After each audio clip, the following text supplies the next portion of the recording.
दोस्तों, जिंदगी में हम सबका कभी ना कभी ट्रैफिक पुलिस से सामना हुआ ही है। कभी हम अपनी खुद की गलती की वजह से, जैसे बिना हेलमेट पहने गाड़ी चलाना, या फिर मोबाइल पे बात करते हुए गाड़ी चलाना, या बिना ड्राइविंग लाइसेंस के गाड़ी चलाने जैसे कारणों की वजह से अपना चालान कटवा बैठते हैं। और कुछ केसेस में हमारी कोई गलती ना होने पर भी ट्रैफिक पुलिस के कुछ लोग हमें बेवजह परेशान करते हैं और अपनी पावर का मिसयूज करते हैं।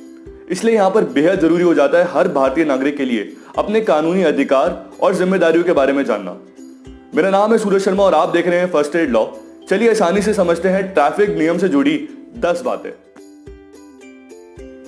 तो सबसे पहली बात, जब भी आप रोड पे ट्रैवल कर रहे हैं अपने 2 व्हीलर या 4 व्हीलर व्हीकल पर और आपको कोई पुलिस कांस्टेबल या अफसर अपनी यूनिफॉर्म में हाथ देकर रोकने के लिए बोलता है, तो आप अपने वाहन को इमीडिएटली रोक लीजिए।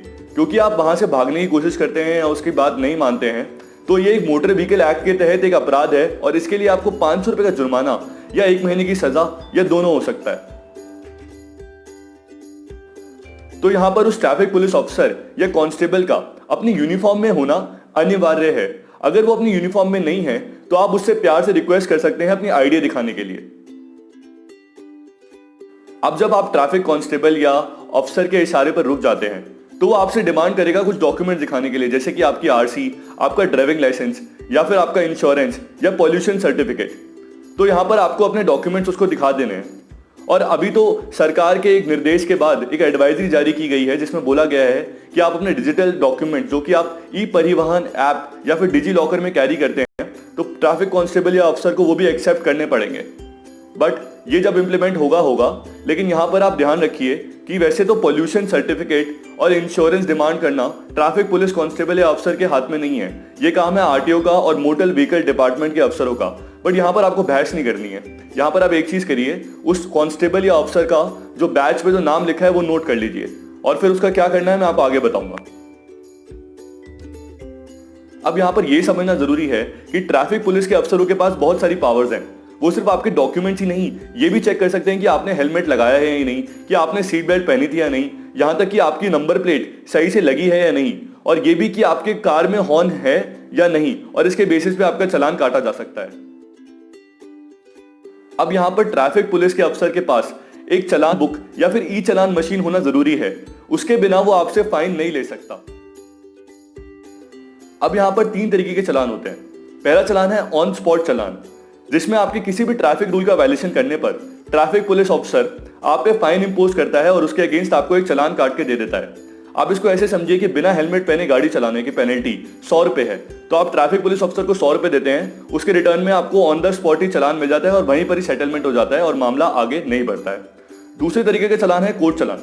यहाँ पर पुलिस ऑफिसर के पास कोई पावर नहीं है ऑन द स्पॉट सेटलमेंट करने के लिए। इसके लिए आपको जो चालान काट के दिया जाता है उसमें कोर्ट नंबर मेंशन होता है जो आपको कोर्ट में जाकर पेनल्टी भरनी होती है। इसका एग्जांपल है किसी भी कमर्शियल व्हीकल को बिना परमिट के चलाना। और तीसरा चालान है ई चालान। इसके लिए ट्रैफिक पुलिस को आपको रोकने की जरूरत नहीं है। सड़क पर कैमरास लगे होते हैं और अगर आप किसी भी ट्रैफिक रूल का वायलेशन करते हैं तो आपके नंबर प्लेट की फोटो ले ली जाती है। उसके बाद आरटीओ से जानकारी निकालकर आपके मोबाइल पर ही चालान की डिटेल्स आपको आ जाती हैं और फिर आपको नियरेस्ट पुलिस स्टेशन में जाकर या फिर आप ऑनलाइन भी ये चालान भर सकते हैं।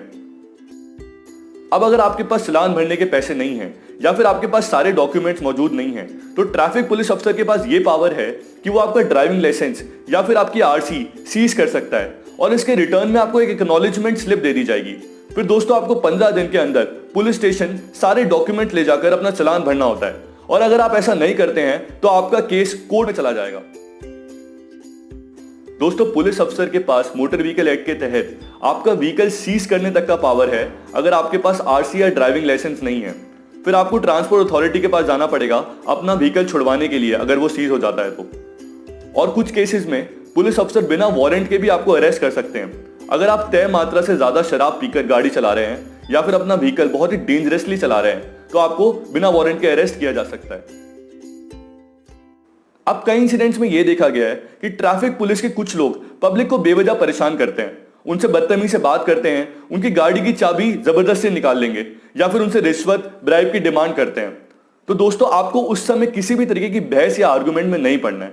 और जैसा कि मैंने आपको पहले पॉइंट में बताया था कि आपको उस ट्रैफिक कांस्टेबल या अफसर का जो बैच में नाम लिखा होता है वो नोट कर लेना है और उसके बाद आपको एक कंप्लेंट फाइल करनी है अपने एरिया के joint deputy additional superintendent of police traffic को।